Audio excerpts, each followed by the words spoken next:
So now we want to shift to the title of the session, which is the Bittersweet Breakfast. And it's from the Christian scripture, the Gospel of John, chapter 21. And it's a situation, instead of reading it, I'm just going to kind of describe it, talk to it. It's a situation where Jesus has been crucified. You know the story, right? Resurrected.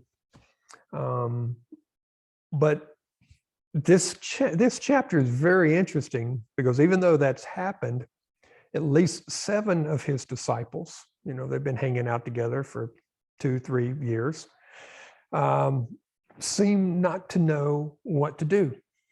It says they're sitting around pretty much doing nothing.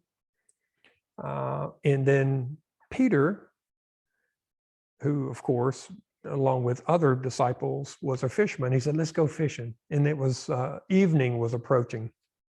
But I think it's interesting, just the fact that obviously they've went through this experience themselves, and yet they don't know what to do. And they seem to be uncomfortable just doing nothing, for waiting for guidance or whatever. So just like we often feel uncomfortable in these moments, when maybe these moments of transition in life, we have to change a job, a new relationship, whatever it is, these are moments where we want to find a new routine. And sometimes that's good. And sometimes it's good to just be present and see what life brings us. But anyway, they go fishing and in a boat in the sea, and they catch nothing. All night they catch nothing. And in the morning, there's somebody on the shore. They're still in the boat. And that person says, hey, did you catch anything? I think he calls them children. Hey, my children, did you catch anything? Excuse me. And Peter says, no. So I grew up on a small lake in a small town in South Carolina. And my dad was a huge fisherman, loved bass fishing, fished all the time. And I'll tell you, the last thing you want to ask a fisherman when he doesn't catch anything is, did you catch anything? So I can only imagine there's a sense of frustration, right? You're trying to do something, you're sitting there, you go fishing, trying to get some relief, some kind of positive interaction, and probably out of your thoughts, and you don't catch anything. Then this person on the shore is like, hey, did you catch anything? Anyway, that person says, well, throw your nets on the right side. And they do, and they bring in just a host of fish. It said so many it strained the net, but the net didn't break. Like 153 fish or something like that. And then John, the disciple, supposedly the youngest one, they often refer to him as the beloved one, says, hey, I think that's Jesus. I think that's the Lord. I think that's Master, Rabbi, Teacher. I think that's him, right? He's saying that on the boat. Peter gets so excited, and Peter, throughout the Gospels, he tends to be very impulsive, which is both his human beauty, right? It gets him in trouble, but it's also such I think, a nice personality characteristic that says that he must have been fishing either in his underwear or naked, because it said he put on his cloak, jumped into the sea, and swam ashore. That's how impulsive he was. While the others logically just brought the boat to shore and got off. And then it shifts to where Jesus says, hey, bring some of your fish, cooks it up. He cooks it for them. While he's cooking, they sit down, I guess, to eat. And he looks at Peter. And of course, the gospel writer is talking to us, right? To us. But he's looking at Peter, he's speaking to them. And if you want to really embrace the idea of this Christ figure, right? The divinity has come through. The divinity is very present. That it's life itself, right? Is asking Peter, do you love me, Peter? And Peter says, yes, I love you. And then Jesus says, well, feed my sheep. Then he says, do you love me, Peter? Right after that, right? Yes, I love you. Tend to my sheep. Do you love me, Peter? A third time, Peter says, yes. Why do you keep asking me? I've told you I loved you, right? Are you hard of hearing? Feed my sheep.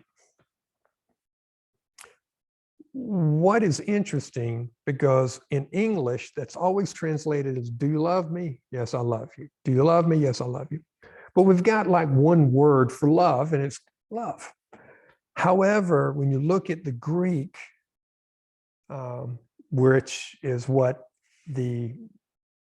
that scripture was written in, Jesus is using a different word for love. And that word is agape. It's a Greek word, and it means divine love, godlike love, broad love, all-encompassing love. If you had to rank the top 5 types of love, agape would always be on top. Kind of like Alabama football, right? Would always be on top. I guess Georgia football this year. But anyway, in case you're not a football fan, none of that means anything. But agape is always on top. But Jesus is asking, do you have this agape, this divine, all-encompassing love for me? And Peter is being very truthful, and he's responding saying, I love you like a brother. He's using the Greek word phileo. I love you like a brother. And then Jesus will feed my sheep. Take care of people, engage in life. Imagine everybody is Jesus Christ's sheep, right? So it's like, help people, get engaged. Now, the interesting thing, on that third time that Jesus asked Peter, do you love me? He actually meets Peter where he's at. Do you have brotherly love for me? And Peter says, yes. Why do you ask me? And he tells them the same thing. He does not correct them. He does not get on to them. He does not like, hey, well, you need to go read your scripture more if you don't love me like that. You need to go believe these certain beliefs more. You need to go do X, Y, Z, whatever. There's 12 steps to being a better Christ follower. He doesn't say that. He says, tend my sheep, feed my sheep, really help, engage, help others. I think it's a beautiful story of love in many different ways. Now, I call it a bittersweet breakfast because several reasons. One, that interaction is a little bit bittersweet. There is love there, but there's also, Peter feels disappointment. If you know, right before the crucifixion, Peter denied knowing Jesus 3 times, right? So he obviously feels guilty about it. Jesus never calls him out on it, but he feels guilty about it perhaps. But also it's bittersweet because often we disappoint ourselves. Often we think we're a loving parent, a loving spouse, a loving friend, and we don't live up to what we think we are, much less what other people may think we are.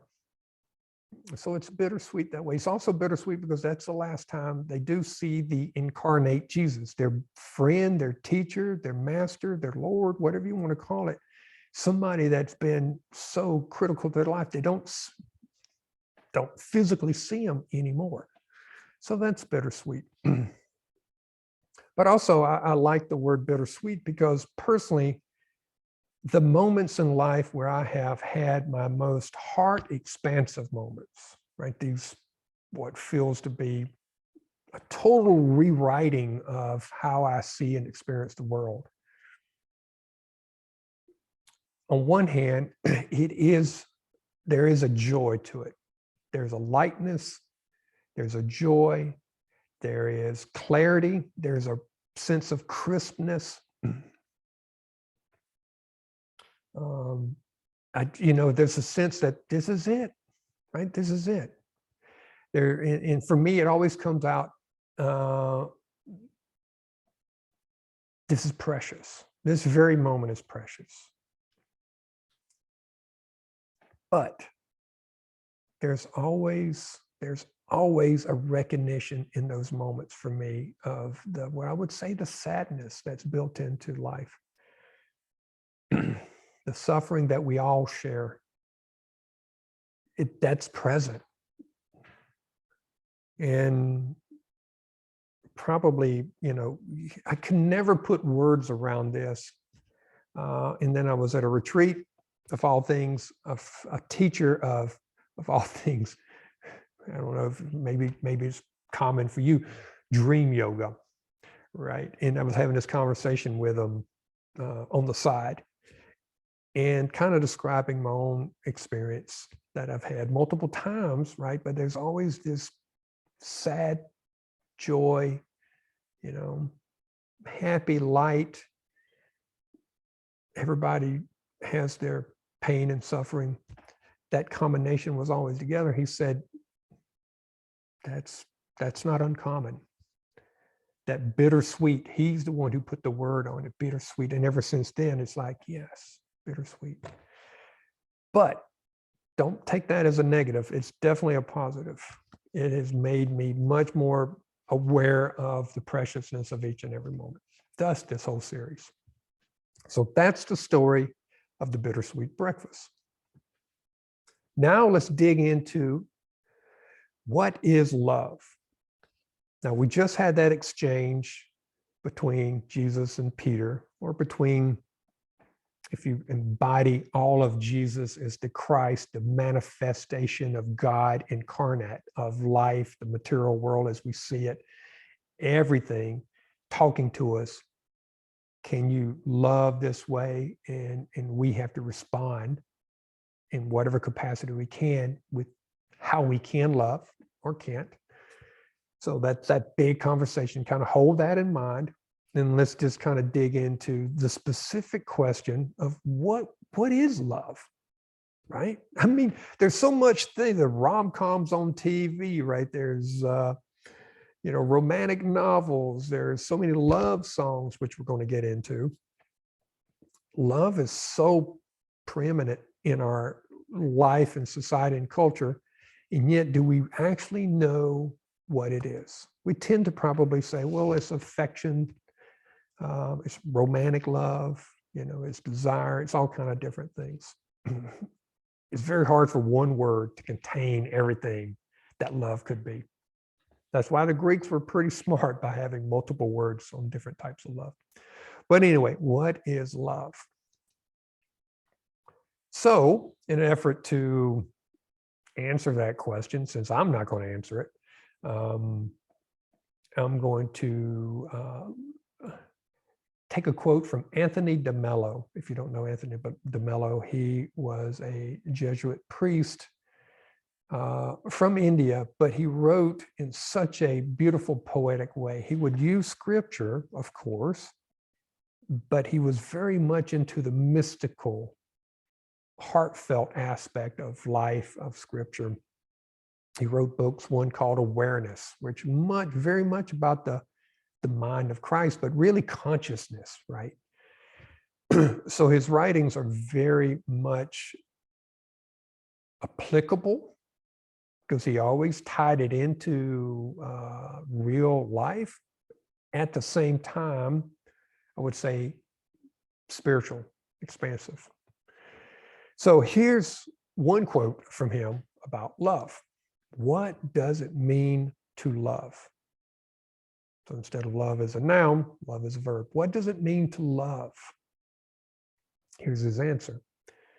It means to see a person, a thing, a situation as it really is, and not as you imagine it to be, and to give it the response it deserves. Now, on one hand, you think, well, that takes the fun out of everything. You can't write a romantic novel about that.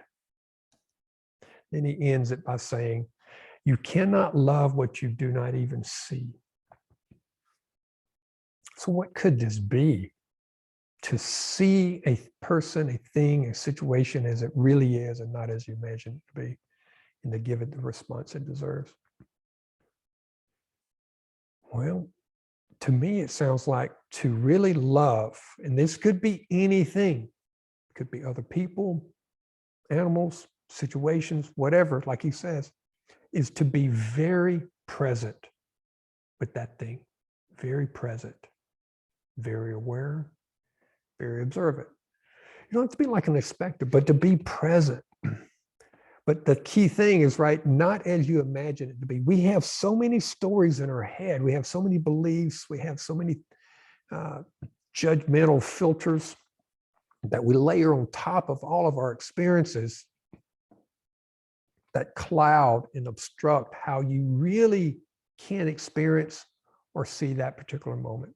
He's saying, to love, you need to be present and you need to see things as clear. It's almost like some of our best friends, right? The ones we can truly be vulnerable with, we could be open with, mainly because they can be present with who we really are at that moment, right? They're not loving us for a particular image that we try to hold, a particular story of who we are. They're loving us for who we are. Same for us, to be present with someone else and really accept them for who they are. It doesn't mean you agree with everything, but to really see them clearly as they are, where they don't have to put on all the different facades. So he's saying, this is important, right? You can't love what you do not see. We can love things where we have a story wrapped around it, and that's not we're actually loving the story more than we're loving the person or the job or the situation. We have this story that we're in love with, but we're not actually loving the thing, the person itself. And as I mentioned, Anthony de Mello wrote a number of books. This is my book, The Way to Love, The Last Meditations of Anthony de Mello. It was put together as a series of short essays around the idea of love. Great book, very small. I keep it in my backpack all the time, pick it out and read one or two. It's always very helpful. He has a genius way of taking these high spiritual ideas and boiling them down to something that you could really relate to. Now, one particular essay, he tries to provide the characteristics of this agape, this divine love. You remember Peter and Jesus, that interaction, and Peter having a hard time living up to agape love? Well, no wonder. You'll see de Mello says agape love is ability to, it's love for all, love for everything, right? It doesn't pick and choose. He gives an example of a tree. It provides shade to anyone who comes to the tree. A rose, the beauty of the rose, the smell of the rose, the fragrance of the rose is available to all. In Scripture, God allows it to rain or the sun to shine on the wicked and the good, right? It's available to all. Whereas we pick and choose, of course. And also this divine love gives without asking. It's not asking for things in return. It just gives and gives out of its own beingness of just existing. It's not self-conscious, meaning it's not sitting there thinking, I'm doing a good job of loving, right? It's not even thinking about, I'm a loving person right now, or I'm a loving whatever it is. It's just doing what it does. It's not self-conscious. It is free. By free, what I mean is you can't control it. It's a free thing. It's not controllable. Freedom is part of its characteristics. You can't bottle it up, you can't control it. Now, what can we humans do? Can we aspire to this? Of course, we can aspire to it, but what did Anthony de Mello say as far as what we could do as individuals or groups? He admits you can't do anything. So you can't blame Peter, right? There's nothing he could do. We can't do anything. You can't force it. You can't force it at all. He said, what we can do is drop our judgments. And also, he says we must practice seeing ourselves, seeing the situations more clearly. Thus the quote from the previous slide, right? That if we can drop our judgments, drop our stories, stop putting our imaginations on top of everything and try to see more clearly, which is kind of a way of accepting situations as they are, then those are some things we can practice, but that ultimately we can't really do anything to have this agape love, which is okay. It kind of takes the pressure off, really. You know, we love as we can. So now let's answer the question, what is love? And we're going to use some of the songs I grew up with, which are mostly from the 70s. There'll be a few in the 80s, a few in the 60s. And one thing I noticed in preparing for this session is that the 70s, man, there were so many songs with love in the title. There were so many, right? And then in the 80s, there was a lot. You would think, yeah, of course it would be, you know, love's a popular topic. But it seemed like each decade it became less and less and less. So as I go through these, answering the question, what is love? See if these songs are ones that you remember. Well, Foreigner, the band Foreigner, asked the exact question we're asking today, right? I want to know what love is. I want to know what love is. Then Pat Benatar answered him, well, love's a battlefield. And we all know, been in situations, relationships, family situations where it does feel like a battlefield sometimes. But Gary Wright says, no, love is alive, right? It's not a battlefield, it's alive. And then Queen with Freddie Mercury says, love, oh, crazy little thing called love. It's a crazy little thing. Now, Captain and Tennille, that combo, had a song called Muskrat Love. So whatever that means, that's what love is, muskrat love, some affectionate, tender love. Now, Roberta Flack and Donny Hathaway ask a different question. They ask, where is the love? Where is the love? Well, the B-52s answers that, oh, it's in the Love Shack. Love Shack, baby, right? And the OJs said, no, Love Train. Everybody all aboard on the Love Train. And then John Paul Young sang the song, no, love is in the air. While Elvin Bishop, in his one hit, thankfully, I really appreciate it, still loves his song. Wherever it is, he fooled around and fell into it. I fooled around and fell in love. And we all know what that means. Now, the songs of the 70s are interesting because like the band 10cc, one of the most interesting names of a band, one of the most, I would say, popular love songs of the 70s is a love song titled, I'm Not in Love. If you listen to the song, you feel the tenderness and the vulnerability of this person singing it, no, I'm not in love, knowing good well that they very much are. While Tom Jones sings, I'll never fall in love again. Wow, that's pretty strong. Now, why is that? Maybe the band Nazareth answers that question. Why would somebody say I'm not in love and one say I'll never fall in love again? Because love hurts, as they sang, and it can. We all know there, we've been there. Now, Olivia Newton-John is a bit more positive, right? She says, I honestly love you. While Dolly Parton says, I will always love you. In the Partridge Family with David Cassidy saying, I think I love you. All of these are hits, by the way. So we loved our love songs. Now, Barry White says, I can't get enough of your love, babe.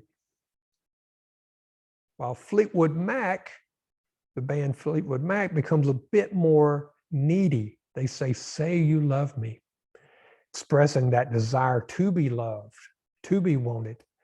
And even the band Lobo puts a little bit more directly, I'd love you to want me, right? Playing on that desire, the desire to be wanted, to be loved.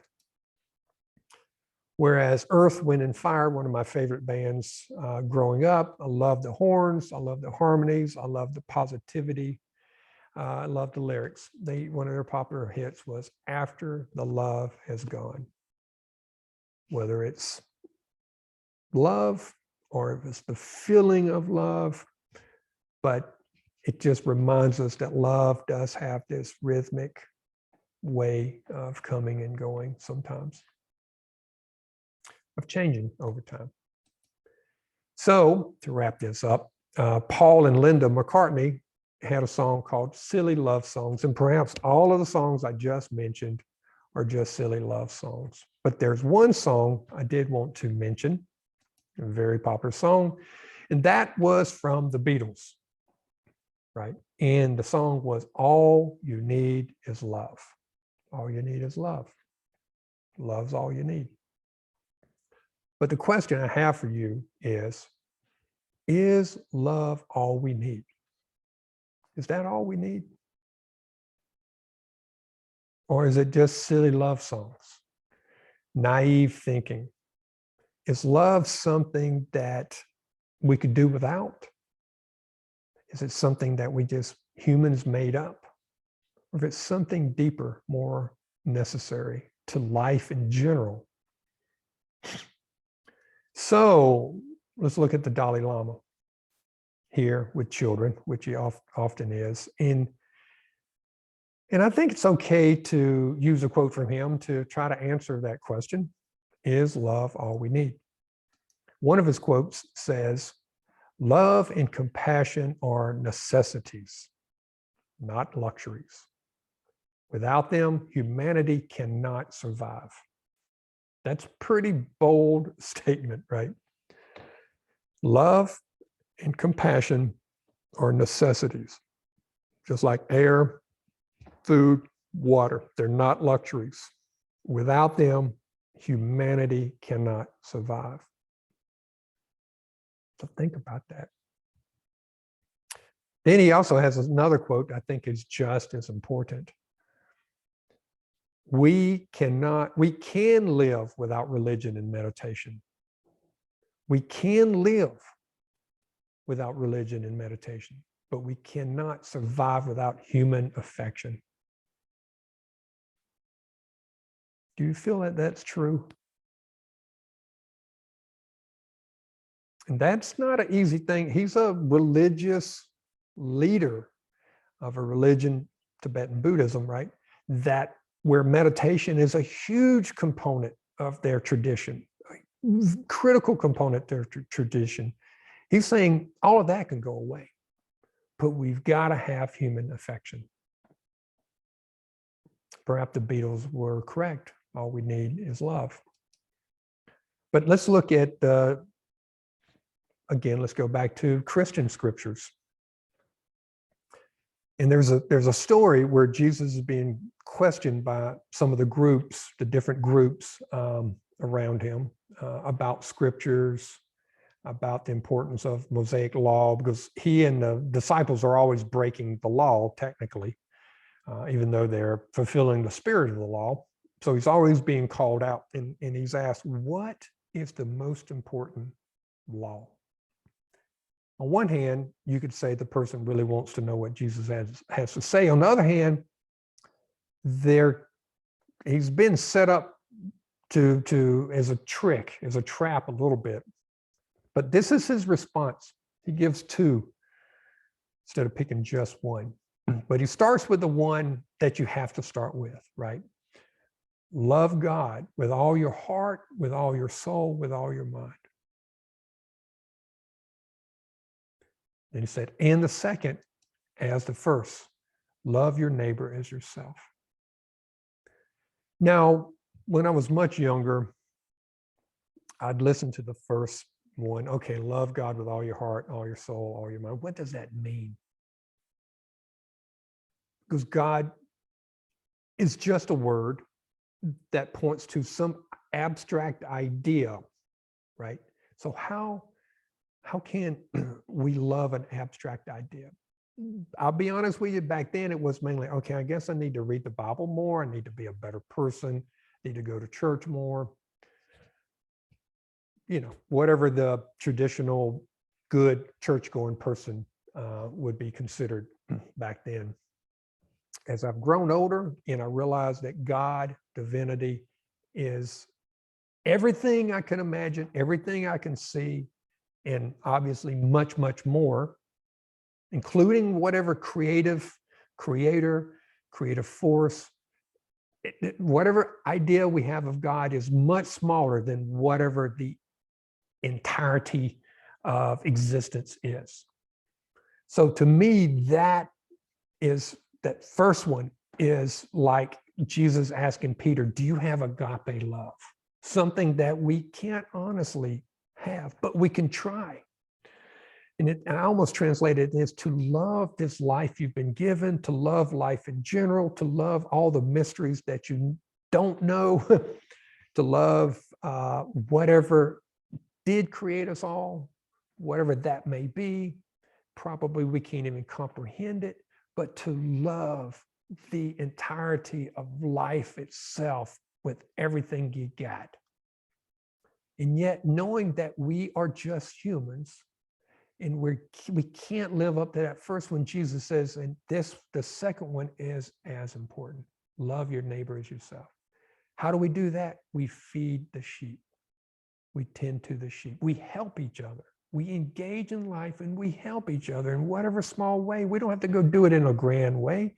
It could just be with people around you in your immediate life. That's enough, as to be present, to be helpful. That's it, right? In that, these two things are interlinked. That's the beauty of Jesus's answer. Again, love, love, love, right? This is critical. So as the Beatles saying, love is all you need, even though it's hard.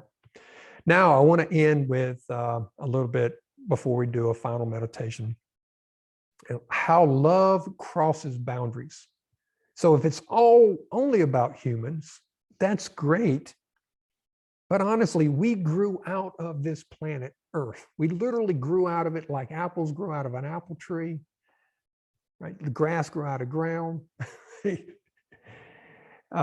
So to love God with all your heart, your soul, your mind, to me means you have to cross boundaries. You have to expand your idea of care, concern, and compassion.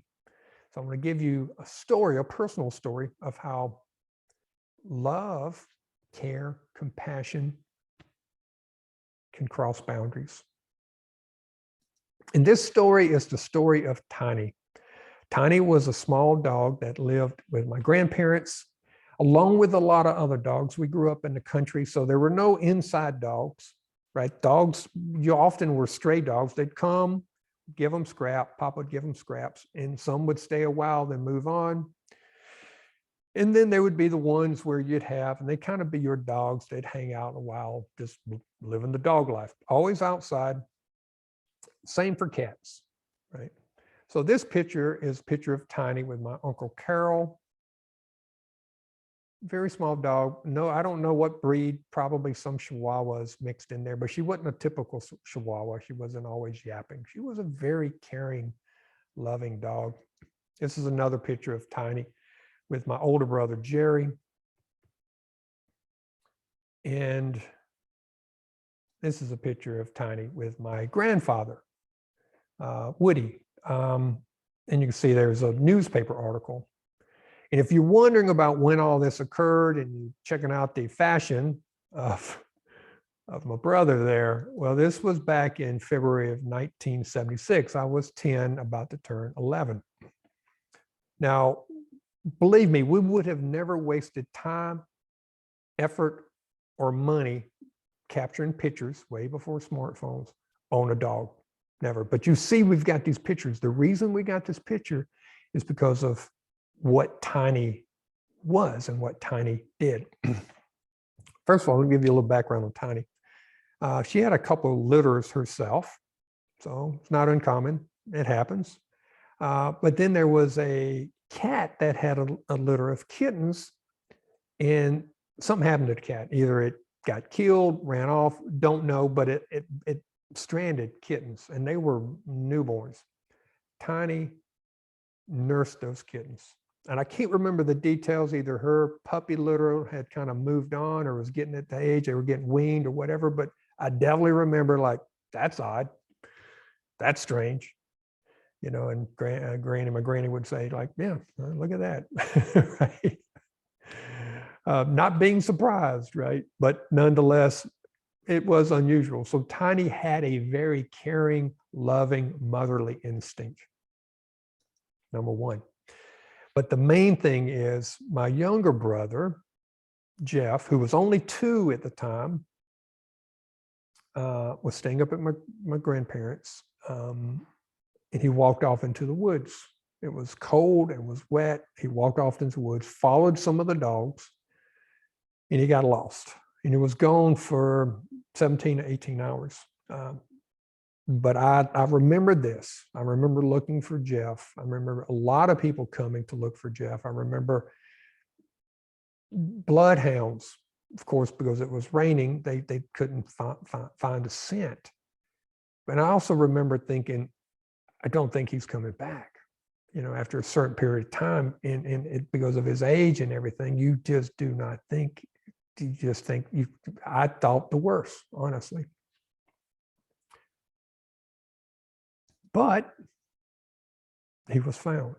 He was found several miles away. He had walked through a creek, and lost his shoe, was wet, and Tiny was with him.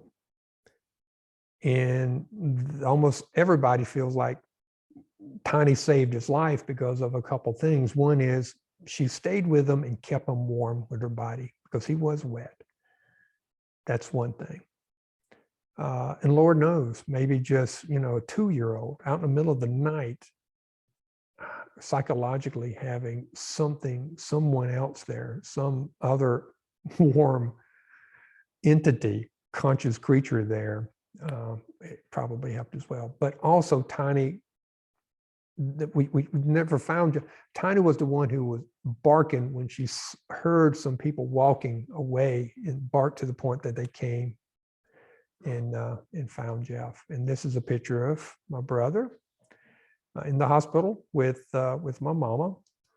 And here's another actual photo of her.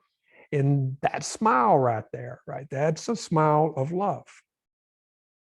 And that could not have been, it would not have been if it wasn't for this small little furry mud of a dog called Tiny. So Tiny never knew any lyrics from the Beatles song, but she knew love. And it's not just Tiny, there's a lot of examples, right? Here's an example of Teeny, the German Shepherd, and a wild red fox called Sniffer, who are best buddies. And here's the dog Torque and the owl called Shrek, who hang out together all the time. And here is a lion, a male lion called Bone Digger, who had leukemia and was being treated. And while he was being treated, Milo, the Dachshund, became his best friend, and they remained so. Here's the orangutan Surya, who befriended I think as a hound dog. And they do everything. They swim together, they groom each other. And here is Anjana, a chimp who befriended tiger cubs. And from what I understand, reading on the internet, that they're still friends. Love will cross boundaries. And while we can't force it, as Anthony de Mello says, and we can't control it, we can allow it, right? So perhaps this agape love is not something we do. Perhaps it's done through us. And perhaps when it's done through us in many ways, we don't even know we're doing it, right? But if we can drop the stories, drop the judgments, drop all of the restrictions and filters and be open, not naive, but open, maybe we're more available to allow love, connection, and compassion to flow through us and cross many boundaries.